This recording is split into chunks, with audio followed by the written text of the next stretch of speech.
In life, none of us know how much time we're going to get on this earth. When I was a kid, if I ever had the opportunity to make a wish, I always used to wish that I could be Peter Pan, as he lives in Neverland, where the adventure never ends. Now at the ripe age of 33, I'm finally coming to terms with the fact that Peter Pan isn't real. As gutting as it is, now that I have to change my birthday wishes, I find my freedom in looking into the future in other ways, like walking my dog in big open spaces, watching her roll around in a mixture of hay and horse manure, immersing myself in nature and feeling the elements against your skin. And just let yourself breathe and allow the thoughts to enter your mind without any distractions. And from time to time, a guilty pleasure of mine is to sometimes really get up close and personal with nature. When you're comfortable and know that nobody's watching, apart from your furry friend that is questioning what's up with her owner, you lean in and feel the bark make contact with your skin, and you get this feeling of pure... As if you thought I was a tree hugger. Oh, I cracked myself up. That's hilarious. Me, tree hugger, never. Anyway, welcome back to a new video here at Life with the Bridges. It is Saturday here in the world of the Bridge family, and I have just taken Willow for a little stroll over the forest because we have had terrible weather here in the UK, and the sun is shining and Teddy is napping, so I thought why not take her for a big old trot over the Ashdown Forest, and that is where we are, and it is beautiful. As Willow finished off her walk and I'd stopped making love with the trees, it was time to head home to wake up the cub. So yesterday when I woke up Teddy, he had a big eruption and had an hour's worth of calling for mummy, and it's his little funk that he's in at the minute by kind of, I don't know, I have no explanation for it, I don't understand it, but it was an hour and 15 minutes worth of hysterical crying, so I'm going to try and avoid that this time, and I have set him up a little activity down here whereby I've hid all of his animals under these different things, and so I'm hoping that when I get him out of bed, give him his meds and tell him that I need his help to try and find his animals because they're all hiding, it will instantly put him into a positive mood, engage his brain rather than him wake up, realise that Kate's not here and cause a problem. So let's see how it goes. Daddy needs your help. All of your animals downstairs are hiding. I need your help to find them. Do you think you can help me find them? They're all hiding under boxes and shelves. Does that sound like a good idea? I don't want to play hide and seek. You're not playing hide and seek, but your animals are just hiding. I can't find them. Could you help me? Okay. Thank you. Have your meds, darling, quickly. It's a nice one. All done. I need your help. Oh, thank you. Can you put your nan in your bed? Good boy. Where's Auntie? Auntie's at her home, but I need your help to find all of these animals. Do you think there's anything underneath them? I think there might be underneath there. Teddy, have a look. Hello. Have you found any more? Wow. What is it? That's Shark. let's go with the shark. I think it's a swordfish, but we'll go with the shark. Any more? Here. Look at all the animals you're finding. Thank you. What have you found? They're all being cheeky and hiding, aren't they? There's 3 more. Dolphin clapping seal. Where's the dolphin? The dolphin's probably hiding with the rest of them. I see some. Oh, that is dolphin. Let's hope there's a dolphin under one of them. Oh, what you... Polar bear. Found polar bear. Well done. Oh, there's a dolphin. Yippee. Well done. High five. Great job. Having a poo. Having a quick mid-game poo. Brilliant. God, by the look of that nappy, mate, that needs a dressing. What a luxury that is. Mid-game, having the time of your life, and then just stop for a quick 5-second poo and then carry on as if nothing happened. What a dream that is. Oh, I wonder if they do adult-sized nappies. This seemed to work a treat, as he didn't mention or question where Katie was, so to keep him stimulated, it was from hide and seek with all his animals, so let's see how much paint we can avoid putting on the paper, but instead put it all over Teddy and Daddy. What a fabulous game.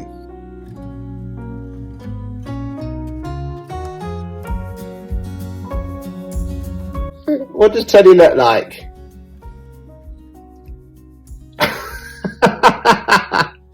You look funny, don't you?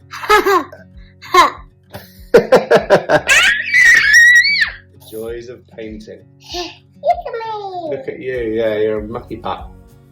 Would you like to go and get it off your face? Yeah. Yeah, should we get you cleaned up? With the cub all clean, he just couldn't resist the urge to shamelessly make something else a complete and utter mess whilst doing his nighttime alphabet in true toddler fashion. A, B, C, D, E, F, G, H, I, J, K, L, M, N, Q, Y, S, T, U, V, W, X. What's that?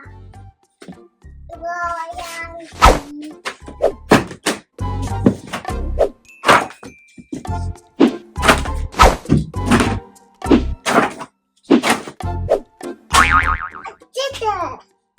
Did you want to put all that stuff back in the box? With that being a categorical no from Ted, that ends another day here at Bridge HQ.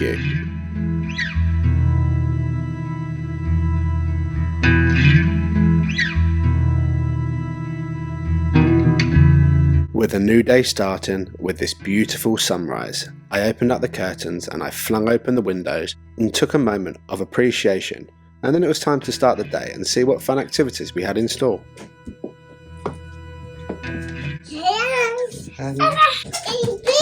Teddy, look at this. Beach. You want to go to the beach? Look, Teddy. Look at this for a sunrise. Wowee. It's raining. It's not, look. It's sunny. Oh. I see moon in back and all around the stars. Oh, wow. And now where Mummy are? With Teddy asking to go to the beach this morning, we packed our bags, grabbed our dog and set out in the car for the coastal town known as Canberra Sands. A beach! A beach! Yippee! We learnt a very valuable lesson on this family trip to the beach this morning, and that was to always put your child in waterproof trousers when paddling at the beach, otherwise it, well, let's just say, leads to a very brief beach adventure. With the wind blowing an absolute gale and the waves crashing in, Teddy was drawn to the sea like a paperclip to a magnet, and he hasn't quite gauged the concept of the sea and waves yet, but it's work in progress. As he entered the sea, within seconds he had a quick stumble, but it didn't faze him and he wanted more. So he entered back in the sea for his second portion of wave on toast. He edged closer, and closer, and closer, until... And that, ladies and gentlemen, is our short but sweet trip to the beach, featuring two parents, one soggy child, a disappointed dog who didn't even get a chance for a poo, let alone a play. But that is our life now with a toddler, and we wouldn't have it any other way. You are wet. That was very short-lived. Approximately 4 minutes on the beach. Teddy fell over. Now we're heading home. Happy Sunday, chaps. We've stripped Teddy off, and he's cosy in my jumper. He clearly doesn't care. Happy days. With us all cold from the beach, it was time to prepare and marinate our lamb ready for our Sunday dinner. Today, I was cooking tandoori lamb cutlets with Indian spice veg and sweet potato, so it was time to get these lamb cutlets prepped and all mixed up in the marinade to sit and absorb the flavour all day. The tandoori marinade consisted of 2 teaspoons of gram masala, 2 of turmeric, 2 of chili powder, 2 of salt, 2 ginger paste, 2 garlic paste, 2 mint sauce, 200 ml of natural yogurt and a squeeze of a whole lemon, and then a healthy helping of tandoori masala powder just to make sure it's extra tandoori-y. Then put on the ye old faithful hospital gloves and then mix all together to make sure all the lamb cutlets are fully coated. Then clean up the bowl, cover it in tin foil or cling film and then pop in your fridge ready to let the lamb cutlets absorb all that flavour, baby. Then it was time to make up the mint and chili yogurt dipping sauce. Add your yogurt, fresh mint, mint sauce, chilies, lemon juice and then some salt, and then give it a good old whizzaroo. With the dinner prep done, it was off to the park with Teddy's new scooter that he got for his birthday, which he could never get his head round using until now, and he was flying.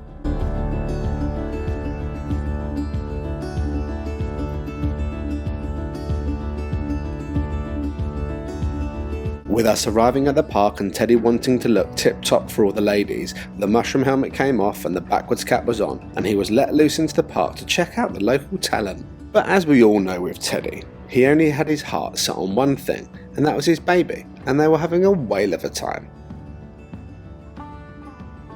But she was apparently too young for the big slides and other park activities, so she was temporarily demoted to nothing but a helmet holder, whilst Teddy did his thing for a while and then regrouped ready for a trip down the zip wire.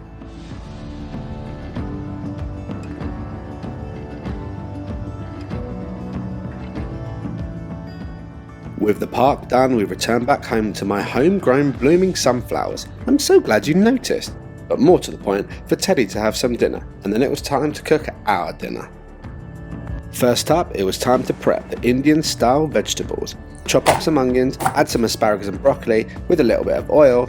Up next, you add the tandoori masala powder, a nice sprinkling of garlic granules, and then lastly add a nice healthy handful of cashew nuts and fry off until the fragrances smell like India's just punched you straight in the face. Up next, it was time to light the barbecue and grill off these lamb cutlets.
That smells nice. Good morning. It is Monday morning. I've just finished my client. I'm heading straight back home now. And we have a community nurse coming around to come and do Ted's bloods. And hopefully they get enough blood from just doing a heel prick. Otherwise, it means that I've got to take him in to be cannulated in hospital, which I do not want. So fingers crossed it all goes well this morning, but time to go and face the music. As we waited for the community nurse to come round, we continued on with our morning and doing some stickers and playing with some of his toys, whilst the apprehension of Teddy being faced with more pain and discomfort was building in my stomach. Our nurse finally arrived and Teddy's whole mood changed. Even though we haven't had a community nurse round for months, he knew. He instantly had fear struck across his face and went over to Katie for a cuddle. Unfortunately, we tried 2 times with heel pricks and both times failed, as there wasn't enough blood coming through to fill a vial. We discussed our thoughts about having him cannulated twice a week with our nurse, and we concluded by saying we were going to discuss further with Great Ormond Street Hospital and come up with a plan, as we weren't happy about putting Teddy through the trauma of 2 cannulations a week for the next 2 weeks. With the nurse gone, I did my best to lift his mood back up with whatever way I could, even if it did mean sniffing his cheesy socks. Daddy, you do it again. They're so stinky! Again. They smell like cheesy feet! Again.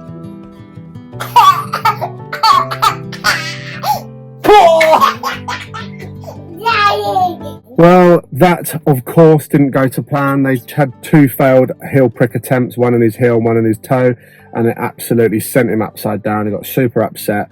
And so then our community nurse said that we potentially have to go in to have him cannulated, to which me and Kate discussed it and we put our foot down and was like, to have him cannulated twice a week for the next 2 weeks because he's on this acyclovir medication is just crazy. The trauma that it's going to put him through isn't worth it. So we're going to get in contact with Gosh and actually see if we can come to some sort of agreement. And yeah, I'm certainly not sending him into hospital to have him cannulated twice this week. It's just crazy. And it's these times in which you need to advocate for your children. So that's what we're doing. But I'm going to take him to our leisure centre now to blow off some steam because he has got so much energy and he's turning our house upside down now. So to the leisure centre.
That is the little soft play done, and it was actually really good. There wasn't a huge amount of kids there, and it's such an open hall that you don't quite feel like the kids are on top of each other, which helps with my learning and anxiousness. But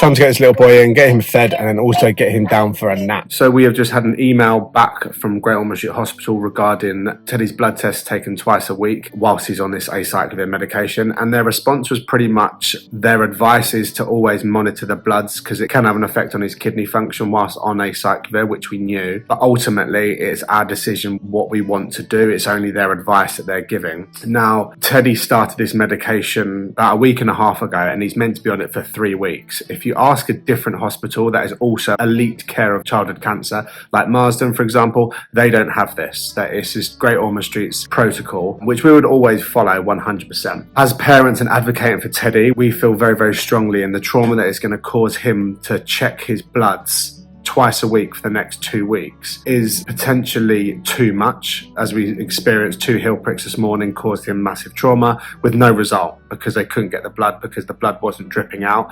And unfortunately, with kidney function blood tests, you're not allowed to squeeze the blood out of the limb. If you prick the heel, you're not allowed to squeeze the heel to pulsate the blood into the tube because it squashes the red blood cells, and therefore they struggle to find a good kidney function reading in blood cells that are squashed. So it's merely relying on it dripping out, and with Teddy flailing his arms and legs everywhere, hysterical, it was just an impossible task. So myself and Katie have discussed it quite a lot, and we don't know the right option. He's had immunoglobulins, which will cover him a lot as well. We're a week and a half into this medication, and it has regressed his eating. So he's only back to potato. He's not eating his sandwiches anymore. He's gagging at the thought of trying food, which he wasn't doing before this medication. Having done research, although chickenpox can come out 2 to 3 weeks after the last contact with the child, we feel like he will be showing some sort of symptoms. So the advice that we've been given by our local is that if you're not going to be coming in to have bloods taken from him,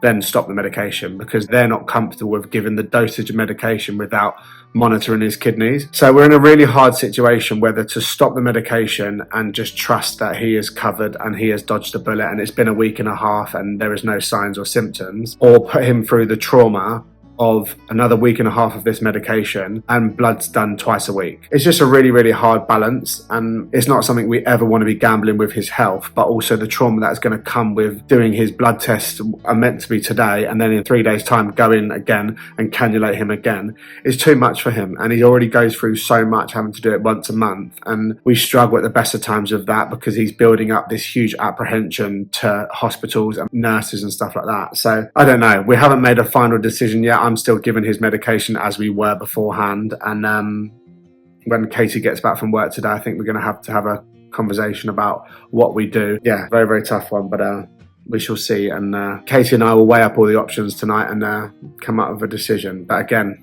another difficult decision to make off our own backs.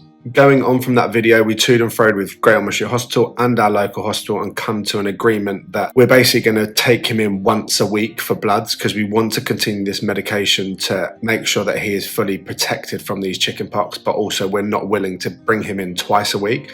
So Katie is going to take him into our local hospital on Wednesday and have his bloods done, and we should do the same next week as well. So we are monitoring his kidney functions, and we think that's just kind of a meet in the middle sort of ground. And so yeah, so that's exactly what we're going to do, and it's a perfect time to end that video there.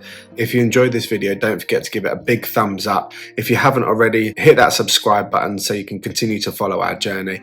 A humongous thank you to our Bridge family members as always, and remember, live for today. Tomorrow is never promised. Catch you in the next one, chaps.